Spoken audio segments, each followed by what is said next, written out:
पुण्यातील सारसबागेतील दिवाळी पहाट कार्यक्रमाला धमक्या, संरक्षणामध्ये होणार दिवाळी पहाटचा कार्यक्रम।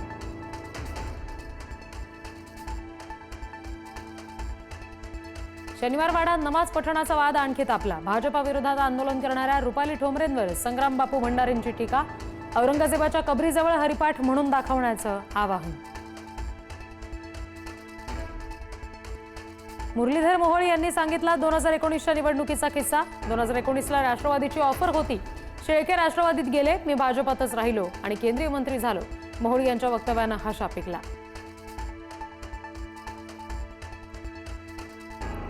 नवी मुंबईमध्ये 2 ठिकाणी लागलेल्या आगीमध्ये 6 जणांचा मृत्यू। कामोठेमधील आगीमध्ये मायलेकीचा होरपळून मृत्यू, तर वाशीमध्ये इमारतीला लागलेल्या आगीमध्ये 4घांना गमवावा लागला जीव। राज्याच्या 2047 पर्यंतच्या विकासाचा रोडमॅप तयार। यापुढे व्हिजन डॉक्युमेंटनुसारच होणार निधीचं वाटप। मुख्यमंत्र्यांच्या उपस्थितीत बैठक।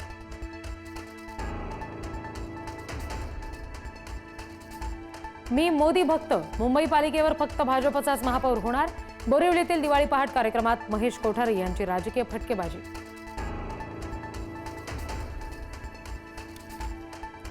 आज लक्ष्मीपूजन, व्यापाऱ्यांकडून चोपडीचं पूजन केलं जाणार। लक्ष्मीपूजनाला मंदिरांमध्ये दर्शनासाठी गर्दी, फुल मार्केट सुद्धा ग्राहकांनी गजबजलं।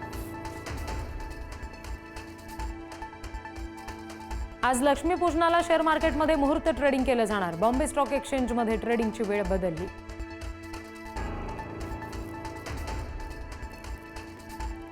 शिर्डीमध्ये 11,000 दिवे प्रज्वलित करत शंकर मेरे साईनाथ संदेश। साईंनी ज्या द्वारकामाईत पाण्यानं दिवे प्रज्वलित केले, त्याच द्वारकामाईच्या प्रांगणात क्रांती युवक मंडळानं दीपोत्सव केला साजरा।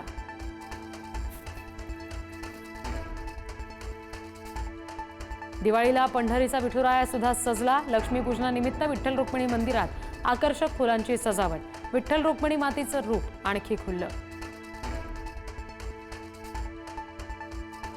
रितेश आणि जेनेलियाच्या घरी दिवाळीचा उत्साह। मुलांना तेल उटणं लावून पारंपरिक पद्धतीनं अभ्यंग स्नान।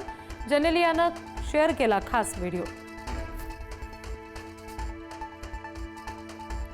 दिवाळीच्या निमित्तानं छत्रपती शिवाजी महाराज रेल्वे स्थानकाला आकर्षक विद्युत रोषणाई। रोषणाईच्या माध्यमातून पर्यावरणपूरक संदेश। कमी आवाजाचे फटाके फोडूया असं आवाहन। वाहनांच्या प्रदूषणाचा धूर आणि फटाक्यांमुळे मुंबईकरांवर संक्रांत। अनेकांच्या फुफ्फुसात घरघर श्वसन विकार होण्याची शक्यता।